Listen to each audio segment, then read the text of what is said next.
She is one of Africa's smallest countries, set on the hub of South Africa and on the borders of Mozambique, where culture and tradition is still strongly enforced into the 21st century.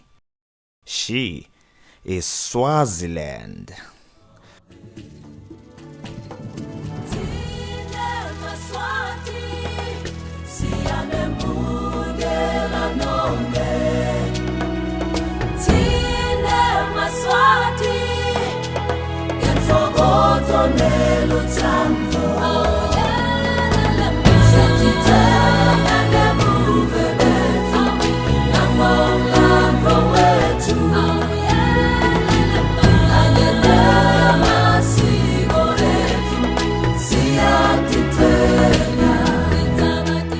Ruled by His Majesty King Mswati III, Swaziland gained its independence in September 1968 after being a British colony. The Swazi people strongly pride themselves in their tradition, scenic landscape, wildlife, and most importantly, their rich culture, which is strongly preserved. Take for example the good old classic Swazi hut, or shall I say, the modern classic Swazi hut called Goka is a Swazi traditional house. The principal Swazi social unit remains in the homestead, which is the grandmother's hut, with the traditional artifacts made by the grandmother. It illustrates many faces of the ancient Swazi way of life, both socially, economically, and religiously. The handmade jewelry portrays Swazi history and the external influences which shape part of Swazi heritage. In the Swazi culture, it is crucial for children to learn about their culture, and they are installed about it from an early childhood, and they also learn about their Swazi culture in schools as part of their school syllabus. I'd say it's very important that we teach our culture to our children, because if we don't teach our children our culture, then whose culture are we going to be passing on to our children? For the continued positive existence that we currently enjoy in this country, I think it's imperative that we actually pass on our culture to our children. It's very important for our children to know about their culture, to know about where they come from, because in the great scheme of things, when you then feel that you have to act in leave someone's culture, you know what I mean, you find that a lot of you put yourself at a disadvantage. A lot of these things that you're supposed to be emulating, you don't know, you've just seen them on TV, you read them on a book. Whereas when you're talking about your culture, this is your thing, you know what I mean?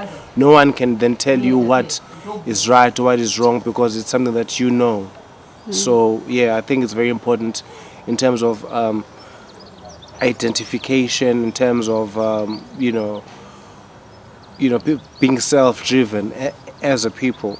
There's a huge difference between going on a day trip to like a cultural institution like the cultural village or the museum, and actually living the culture, you know what I mean? Because this is not our culture is not something that's archaic, it is something that is living. It's something that is continuing.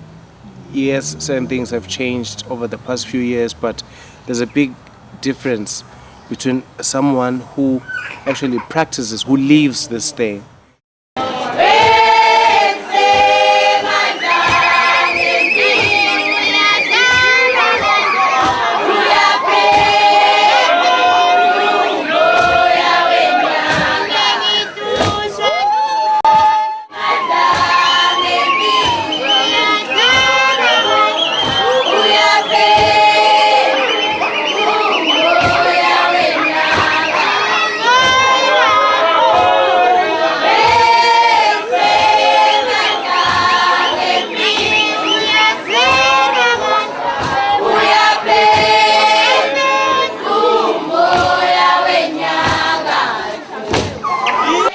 His Majesty's government strongly preserves the Swazi culture, focusing on special aspects of it, namely the music and dancing of umhlanga, the reed dance, and the ingwala, meaning the first fruits ceremony.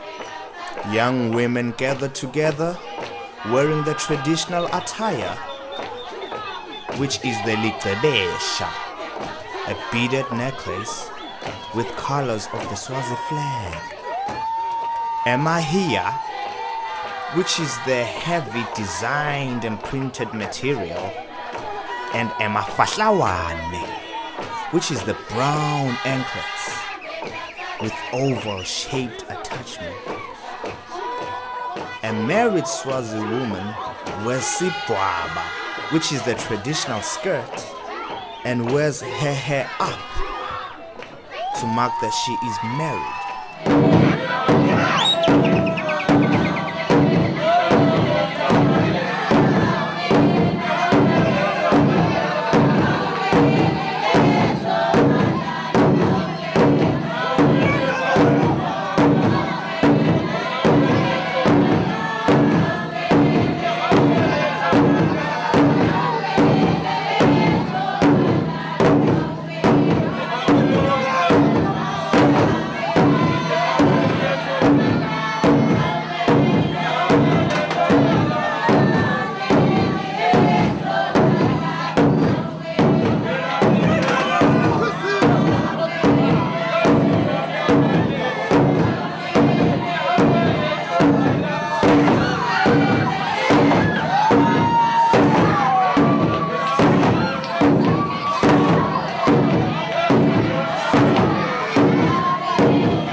Likewise, men gather together for the vigorous warrior dance known as sibhaca, powerful in drums, singing and clapping. The men wear lion skin cloth called emajobo in siSwati. The dance always ends when on the last beat they all fall down, a fate they wish on their enemies.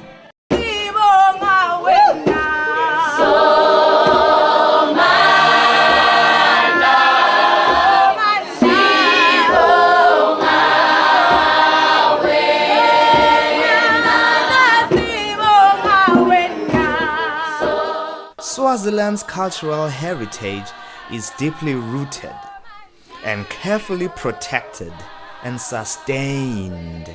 The Swazi people, eMaSwati, are happy people full of exotic culture and tradition. A slow developing country, the Kingdom of Swaziland is one of the world's last remaining absolute monarchies.